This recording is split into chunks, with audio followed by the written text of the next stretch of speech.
Le dialogue véritable suppose la reconnaissance de l'autre à la fois dans son identité et dans son altérité. C'est avec ce proverbe africain que je vous souhaite la bienvenue dans cette édition.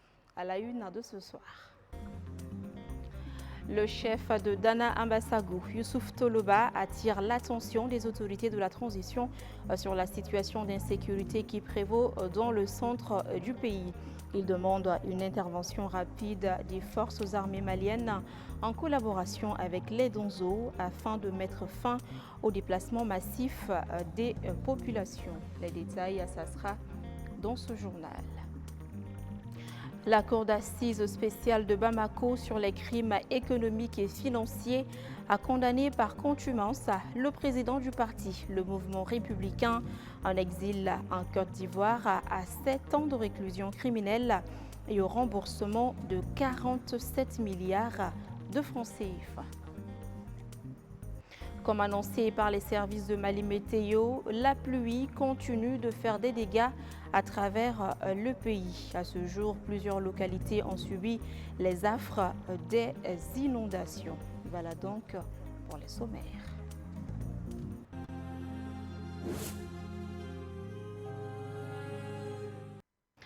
Bonsoir à tous et bienvenue dans ce 19h.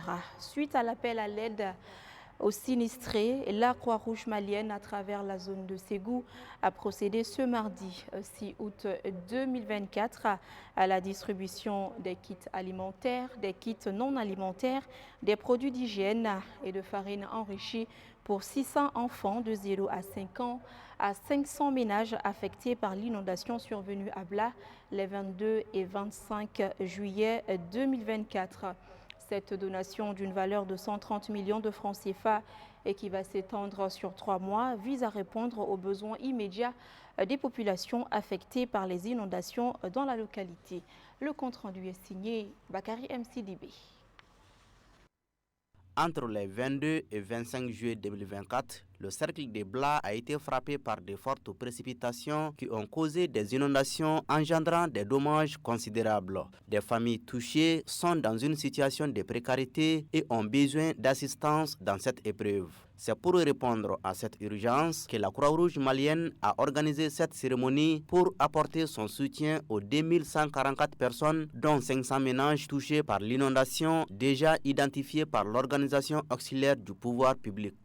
En coordination avec les communautés, la communauté humanitaire et les services décentralisés de l'État, à savoir le gouvernorat de Ségou, la préfecture de Bla, le développement social, la protection civile, face à l'urgence, la situation, il était impératif d'agir rapidement pour apporter une aide immédiate aux sinistrés.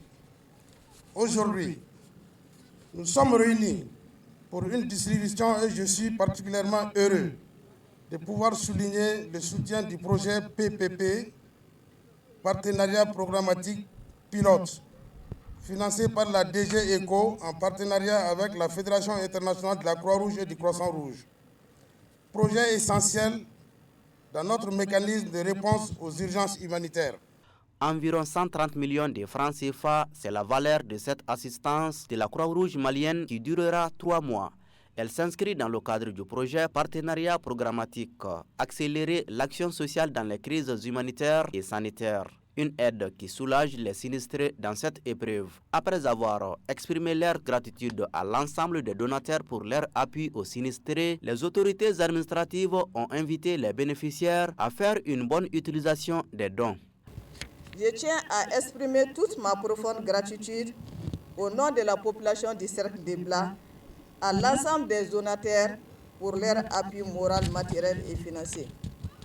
Je voudrais également rassurer les donateurs que les dispositions sont prises à travers des comités de suivi et de plainte pour veiller à la distribution transparente des dons reçus dans le cadre de cette inondation. J'invite les bénéficiaires à une utilisation humanitaire des dons reçus. À noter que cette assistance en kit alimentaire et non-vivre vient s'ajouter aux efforts déjà réalisés par le gouvernement, les autorités régionales, locales et le comité de crise mis en place par les ressortissants des Blas avec à leur tête Markatié Daou.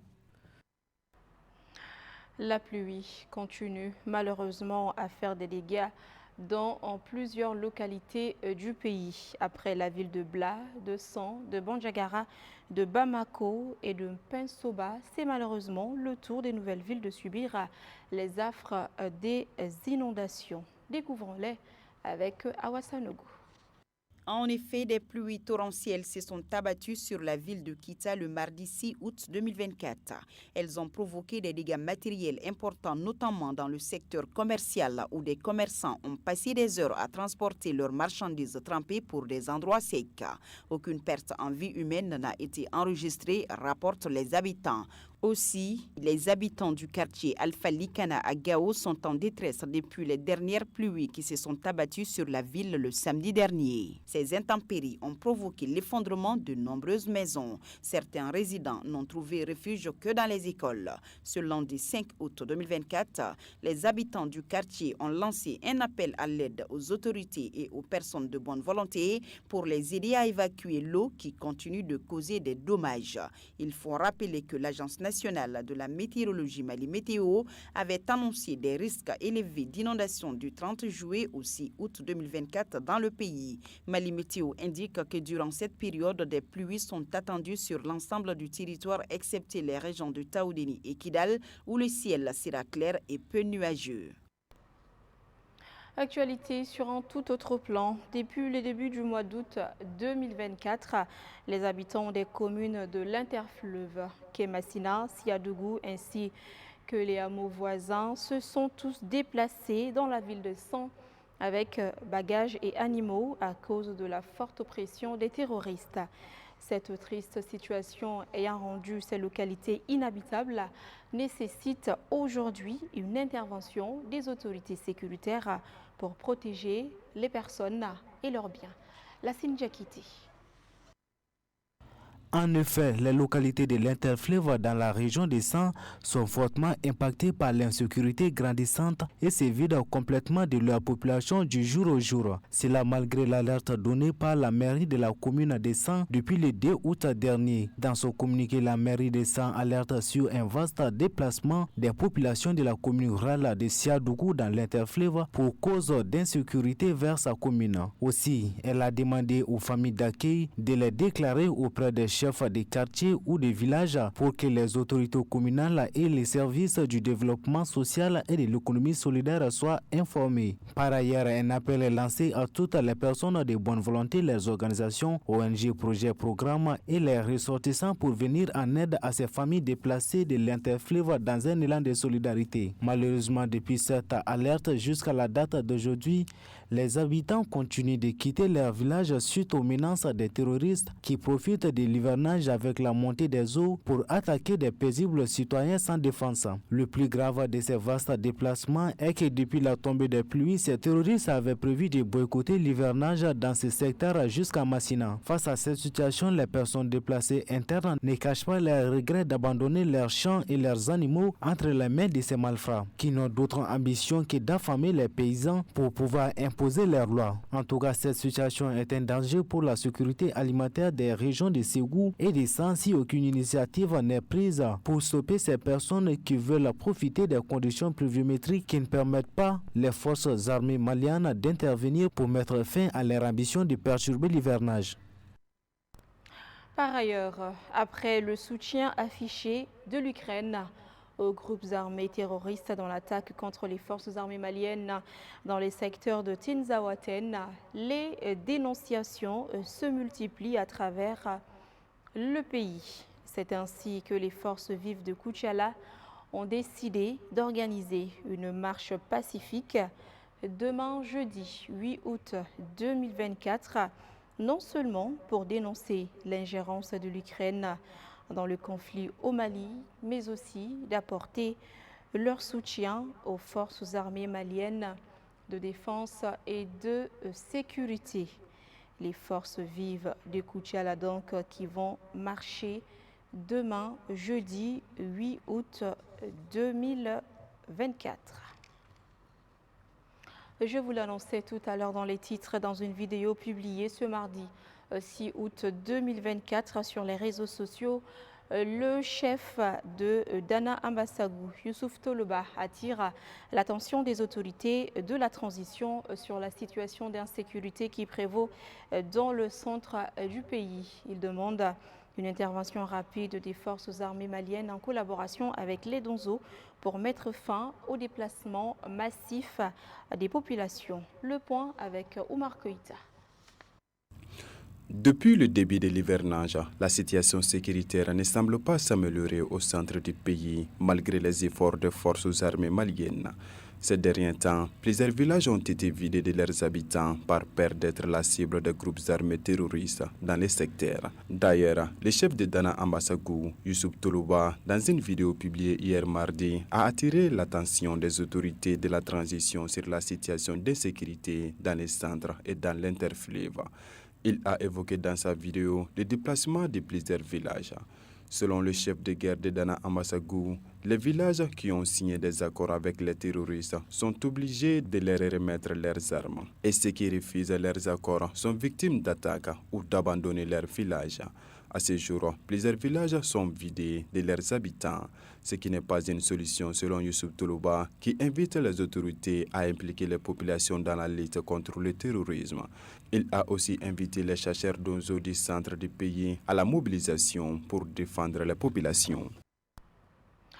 Pour blanchiment de capitaux et complicité, Ibrahim Enia Kamara est condamné par contumace à 7 ans de réclusion criminelle.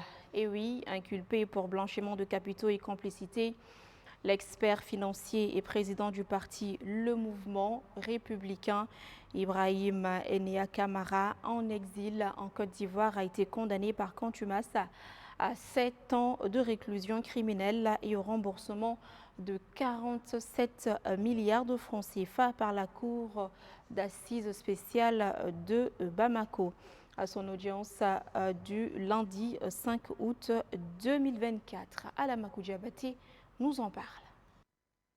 En effet, selon le parquet, les investigations de la cellule nationale de traitement des informations financières CENTIF ont permis de constater dans les opérations bancaires suspectes au blanchiment des capitaux des entreprises dirigées par Ibrahim Enia Kamara, expert financier et président du parti politique dénommé Mouvement des Républicains.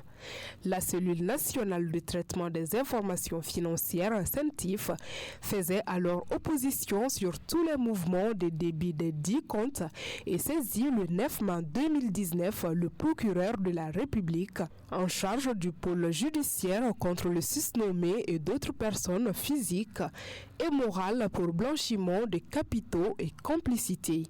L'affaire a été jugée le 5 août dernier lors de la Cour d'assises spéciale de Bamako sur les crimes économiques et financiers.